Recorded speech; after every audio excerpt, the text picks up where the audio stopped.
Thursday. I have a lot of exciting things to cover tonight. Tonight, we're going to be talking about winter riding. I don't know about you guys, but the time has changed. It changed this week and it feels so late. It's only 6 o'clock, but it literally feels like midnight. It is so dark outside. This is always a little bit of a hard time, I think, for us equestrians. So, we're going to talk a little bit about winter riding. We're going to talk a little bit about Patreon. We're going to talk about some upcoming events that we have happening for you guys this winter. We're going to be talking a little bit about leg yields. That is the topic if you are in strides this month. We're going to be talking about what you're grateful for. And then I have some questions from you guys to answer. So I wanted to start out talking about winter riding because I live in Southern California, so it doesn't really count. Like I don't really feel like I'm qualified to talk about winter riding, but it does get a little bit colder. It gets a little bit darker. We've had rain this week. And so what happens here in California is that we don't have an indoor, we don't have a covered arena. And our arenas don't do very well in the rain. So when it rains, they get really soppy and deep, and it takes like 3 to 4 days for them to dry out. So what we do when it rains is we have these giant tarps. If you follow me on Instagram, you might have seen them, but we put these giant tarps over the arenas and then we pull them up and we're able to ride. Now, the thing is that at my barn, there's about 100 horses, there's 5 trainers, there's 5 arenas. And so when it rains, right now, we're down to 1 arena. So it's been super busy. There'll be like 5 or 6 horses in a tiny arena, and it's cold and it's a little windy, and the horses all get fresh. So definitely, I think that one thing that's really important during the winter time when things aren't normal and you have to kind of modify, I think it's always really important, like safety first. Like that is the number one priority: safety of yourself, safety of your horse, really knowing your limitations and your horse's limitations, what your horse can handle, what your horse can't handle, what you can handle. A couple of things that's really, really important to remember, which is strange, is that horses are very affected by the weather. I'm not sure why it is. Like, I don't understand. Maybe someone in the chat knows, but why is it that when it's cold, horses get like crazy and they want to run around and be super fresh? Because for me, when it's cold and rainy and snowy, all I want to do is curl up on the couch and stay under the covers. But horses seem to think that cold weather should be super exciting and you should run around and buck. So I think that that's something that's really important to be aware of, is that whenever there's a change in temperature, or especially when a storm is coming in and horses feel the difference in the pressure, that can make them really wild and do things that they don't normally do. So on days when it's cooler, take a little more time doing groundwork with your horse. I think it's important to do something. Like, don't just not get your horse out at all. Don't not go to the barn, because consistency is really, really important. It's better to do something than nothing, but you may only do groundwork with your horse, and that's okay. Get your horse out, lead your horse around, practice putting their head down, stopping, backing up. Do what you can do within the realm of staying safe. Another thing that's really important is that, what was I going to say? Okay, to think about the footing. So when the weather's bad, a lot of times the footing gets bad. So it might get slippery. And when the footing is slippery, so if it's icy, if it's muddy, your horse is likely to fall down if you ask them to do a lot of steep turns or bends. So you really want to be careful of that if the footing is slippery or if it's muddy, that you don't do like a one rein stop or like bend your horse and turn them really sharp, because they might slide and they might fall down. So that's one thing that you really, really want to be aware of, is if the footing is bad. And if the footing is bad, then that's kind of a safety concern and you have to modify. Okay, let me read what's going on here in the chat here. So Susan said she did lots of groundwork last winter and it helped with riding come spring. Yes. So I love doing groundwork, and we are going to be doing our groundwork course in January. I've been doing a lot of work with updating the course. So if you took the course last year, go in there, and I've added a lot of new videos. Because groundwork is basically like riding from the ground up. You can apply all the same aids. You can teach your horse about leg aids and rein aids and lateral work and piaffe, and you can do all that. And when you have connection with your horse on the ground, when your horse is responsive to you on the ground, it will carry over to under saddle. And groundwork has saved my life so many times, because I used to always get all of the unrideable, crazy horses. It was like, oh, send it to Amelia. And to be honest, I'm not good at riding horses when they buck or when they bronk or when they run off. I don't like feeling out of control on a horse. I don't think anyone does. And the way that I was able to manage all these horses is because of groundwork. So do your groundwork. Oh no, someone said they lost sound. Let's see. Lindsay, will you be creating videos for the new dressage tests? So yes, I am doing videos for the new dressage test. I posted on YouTube last week the new training level test 3, which is really cool because I have drone footage, and Sylvia helped me to lay the letters down. So you can see the footage from above. You can see me riding the test pattern, and you can see where all the letters are. So there's no reason that you guys should have bad geometry after you watch the new test. So training level test 3 is out. I have filmed the new first level test. I'm working on second level, so I'm going to be kind of working my way up the levels. But yes, I am working on new tests for you guys. So that's it, I guess, about winter riding. Let's move on to Patreon. So Patreon, if you guys don't know what it is, it's kind of like a tip jar for me. And I post a lot more behind the scenes footage on Patreon, like me training my horses. So we have a few new supporters that I wanted to mention this week. So Winzhao Zhang, Allison McGovern, Regina Fastel. So thank you guys for your support on Patreon. The link is below if you want to check it out. And I usually answer questions from the Patreon members first. So a couple of questions from Patreon. One question, which is kind of interesting, is how can I have a straighter back at the canter? So this is kind of an interesting question, because whenever you're riding your horse, whether you're walking, trotting, cantering, whatever, you want to be in neutral spine. So if you don't know what neutral spine is, Google it. But basically, there's some natural curves in your spine that you want to maintain, whether you're sitting or standing. If you think about your pelvis, when you're riding, you want your seat bones to be pointing down into the saddle. So if you arch your back and kind of like really stick your belly out, if you guys are sitting down right now, you can experiment with arching your back, sticking your belly out.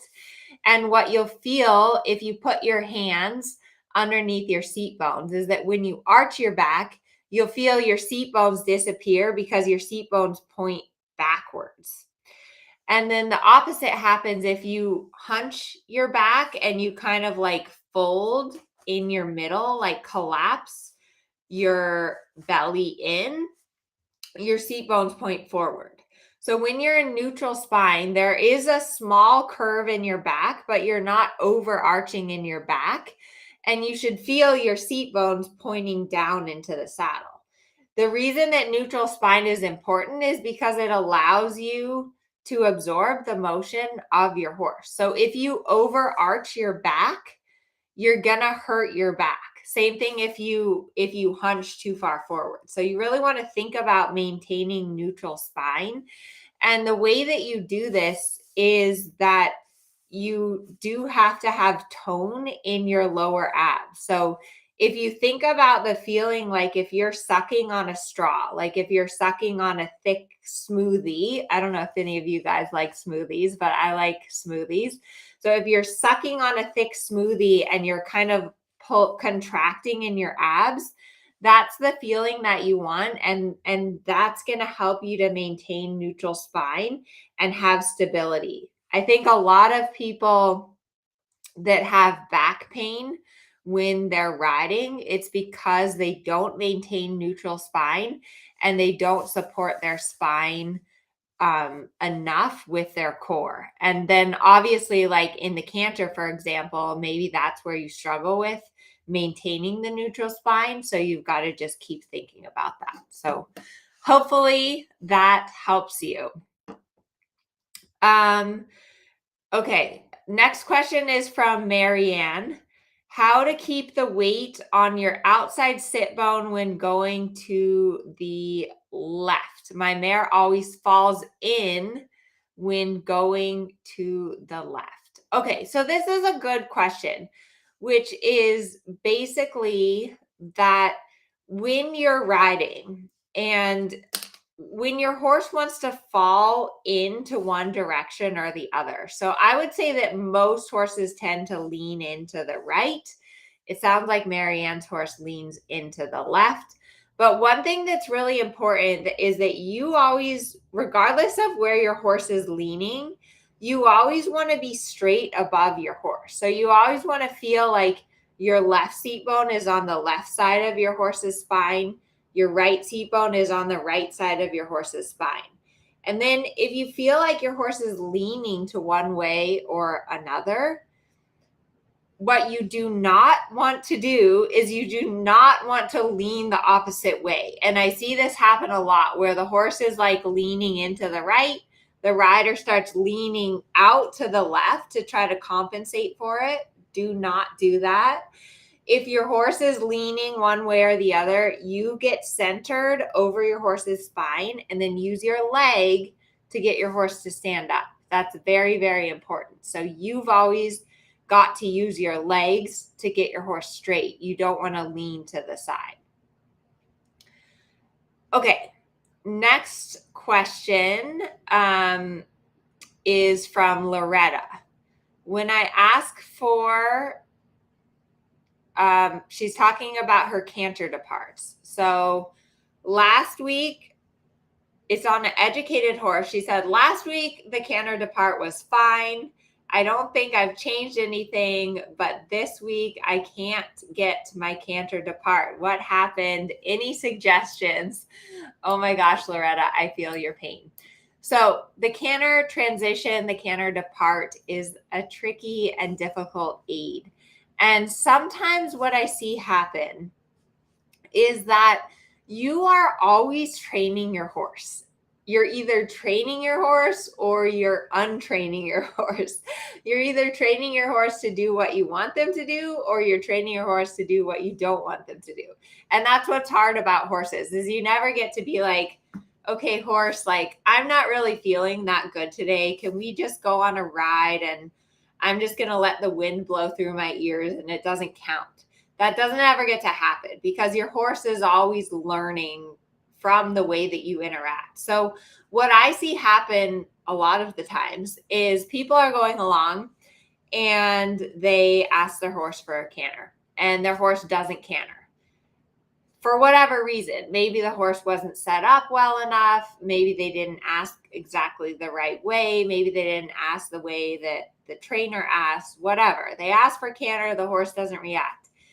So for me as a trainer, if I'm riding along and I ask my horse to canter and they don't canter, I'm immediately assessing why they didn't canter and I'm immediately making a correction.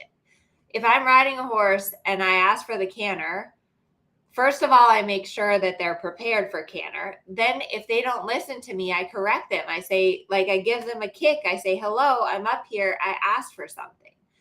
Sometimes what happens when you're a little bit insecure on a horse, or you're insecure about the canter aid, is you ask for canter and the horse doesn't canter. And instead of making a correction, you blame yourself and you say, I don't know, like maybe I did something wrong. Maybe I didn't ask perfectly. And so rather than saying, hello, horse, I just asked you for something, you start doubting yourself. And when you don't have confidence in what you're asking and in the aid that you give, then pretty soon your horse starts just ignoring that aid because you've given the canter aid 4 or 5 times. Your horse hasn't responded, but you've never told your horse, like, hey, horse, I just was asking for something. And so that's where it starts. And that's why it's really important, for one, that before you ask for the canter, make sure your horse is prepared. Make sure they're round, make sure they're forward so that they can do it. Like, I would never ask my horse to canter if they're not prepared, if I didn't know that I could get the correct answer. But then when you do ask, have confidence in your aid and make a correction if your horse doesn't do it correctly. Otherwise, your horse is just learning to ignore you. And the tricky thing is that you can untrain a horse very quickly. Like, all it takes is a few times of you not getting the canter, and suddenly it's like you've never asked your horse to canter before. So hopefully that helps you out a little bit. What else is on my list? Okay, the other thing I wanted to talk to you guys about is upcoming events.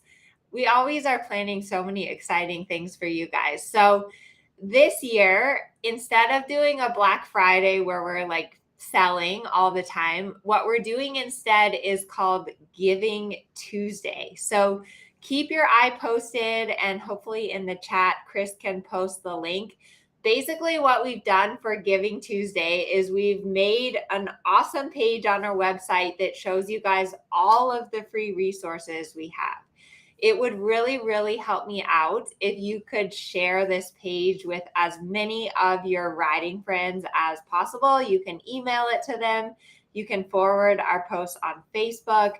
But my mission is dressage for all, and I want to help as many people as possible to share my knowledge and to help you guys have a better ride and to enjoy your horses. So on that page, we have so many free resources. We have free mini course on rider position. We have a canter PDF. We have a mindset lecture, I believe. We have a podcast. There's a lot of stuff. I'm sure I've forgotten it. So definitely check that out. And please, please, please share it with your friends. It would really, really help me out. And so yeah, we're giving back to everyone, to the community, because you guys are amazing. And I so appreciate each and every one of you. And I also really appreciate how much you guys support and encourage one another. That's really, really important to me. And I love that within our community, when someone asks a question, that there's always a lot of positive and really good educational feedback for them. So keep up the good work, keep encouraging and supporting one another.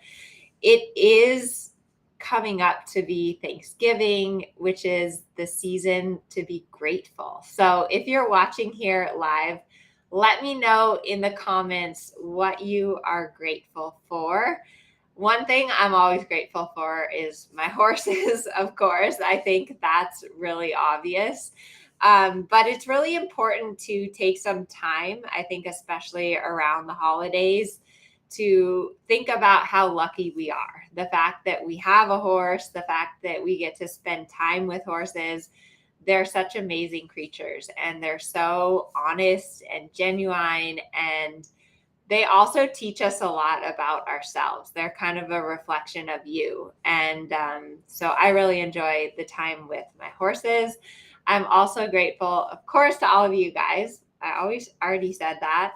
and to my family. So I did not do Facebook Live last Thursday. I was visiting my grandmother, and it's kind of always hard and sad when you see them start to get older, but I've learned so much from my grandparents. They have had a huge effect on me. My grandmother is one of the hardest working, most honest people that I've ever met in my entire life. She is so selfless and always thinking of everyone else and how she can help out in the community. And it's really, really inspiring to be around my grandmother. The other thing, just kind of a funny story, is we always play cards. Like, that's just something we do as a family together. We always play cards. And so we were playing hearts. And if you've played hearts before, you know that when you get the queen of spades, you get 13 points. Like, if you get the queen of spades, you're going to lose the game. And so we were playing, and my grandmother thought that, I think she thought that spades had been, or no, she thought that clubs had been led, and she threw the queen of spades accidentally, which meant that she was going to have to take the queen of spades. So she kind of misread what she had in her hands. She threw out the queen of spades and ended up having to take the queen of spades. Most people would have been like, oh, wait. Like, I made a mistake. Can I take back my card? But she's the kind of person, and she was like, nope, it's my mistake. I have to own it. I have to take it. And she took the queen of spades, which meant that she lost the game. And to me, I was just sitting there thinking, like, what an amazing person to just, take that responsibility on herself for her own mistake and not try to take it back, not try to blame someone else, but to just own it, even though it meant that she didn't win the game. So that's just one story about my amazing grandmother. And maybe she's watching. Sometimes she watches my Facebook Lives, which is very cute. So let's see. What are you guys grateful for? Someone says here it's spousal support. Linda says getting up every morning and being excited about the day. Supportive husband, very involved in my horsey lifestyle. Absolutely. Thankful for all the positive changes in my life. Got out of a bad relationship, got out of an abusive living situation, got a new house and job. I hit the restaurant button, the restart button, and it's been wonderful. Good for you. I can't see your name. I'm sorry, but that's amazing. What a story. Dana says, I'm grateful for such a sweet boy who is kind and takes such good care of me. Catherine, I'm grateful to be able to learn from you to finally understand the why behind the training. Thank you, Catherine. I'm grateful for my horses. Grateful to be a horse owner. Grateful for a supportive family. Horses are a blessing. Lori says, thankful for my team and family that continues to support me and help take care of my horses while I continue to deal with a back injury. Oh, that's a bummer. Grateful for my family, horse, and dogs. Yes. Okay. So you guys are all, I think it's so important to be grateful for what we have. And it's easy to get wrapped up in what you don't have and to forget that the fact that we have horses, the fact that we can get out of bed and move our bodies every day is huge. And you really need to remember that and see the glass as being half full instead of being half empty, which I'll admit it's hard this time of year when it gets dark so early. So hopefully together with this amazing community, we can all stay positive and keep supporting one another this winter. Okay. The other upcoming events that we have is on January 1st, New Year's Day. I always do goal setting. So be sure to mark your calendars on New Year's Day for our goal setting webinar. And then the following Sunday, which is January 8th, I'll be doing my Groundwork webinar. So there's a lot to look forward to in the year ahead. And let's see, I had a couple more questions to answer from Facebook.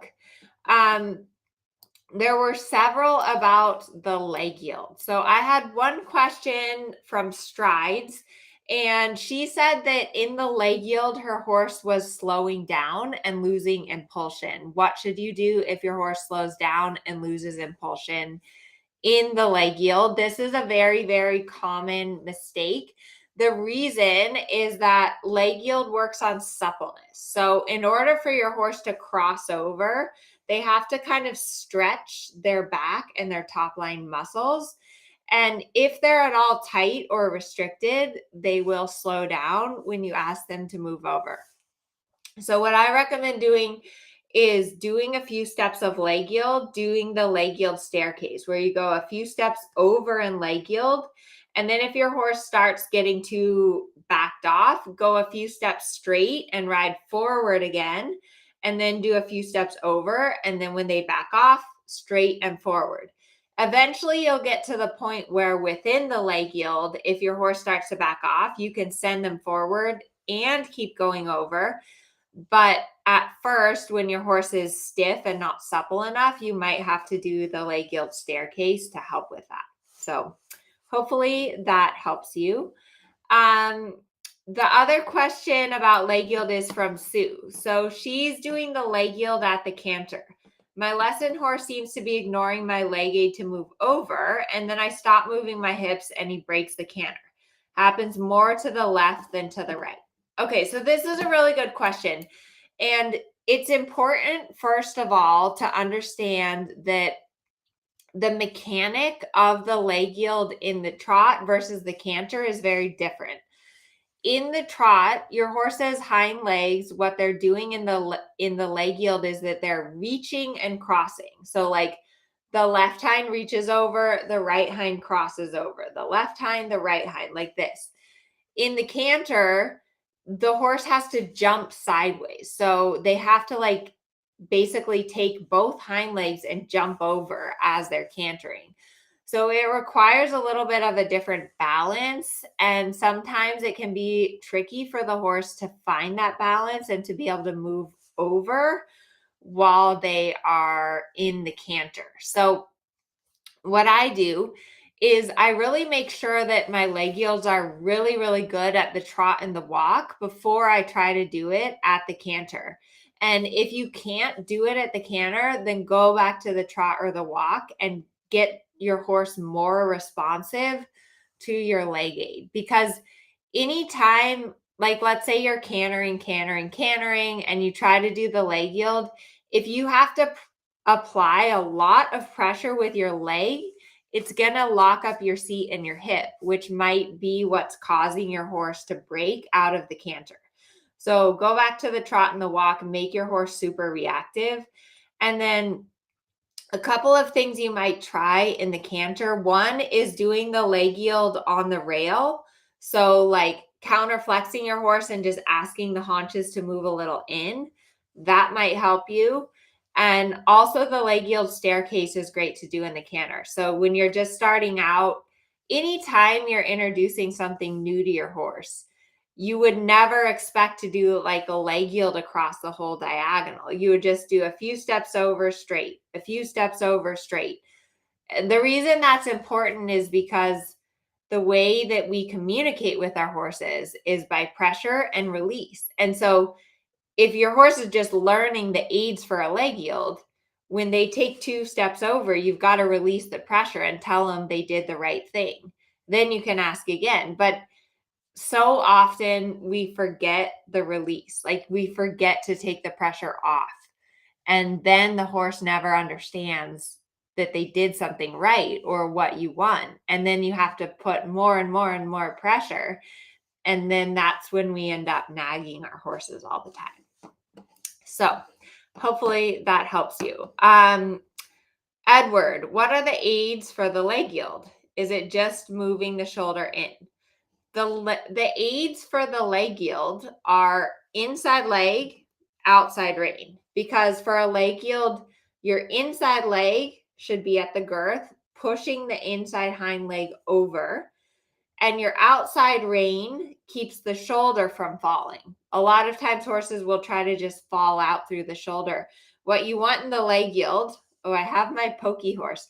My husband, he ordered these Pokey and Gumby. Apparently, you old fogies know about these guys. But my husband ordered Pokey so that he could do demos. He promised that next week he'll come to Facebook Live and do Pokey demos for you guys. When you're doing a leg yield, you want Pokey to stay straight from the poll to the tail. So there's no bend in your horse's body in a leg yield, but you do want them to cross over like this. So your inside leg pushes the inside hind leg over, and your outside rein keeps the shoulder from falling out. If you don't have an outside rein, Pokey might kind of go like this, and then he might just drift sideways instead of actually doing a leg yield. So in a leg yield, your horse is straight from their poll to their tail, no bend, just a slight flexion in the jaw. In shoulder in, haunches in, half pass, there's a bend in your horse's body. So from the poll to the tail, your horse should be equally bent and moving sideways. So that's why we teach leg yield first, because leg yield is just moving sideways.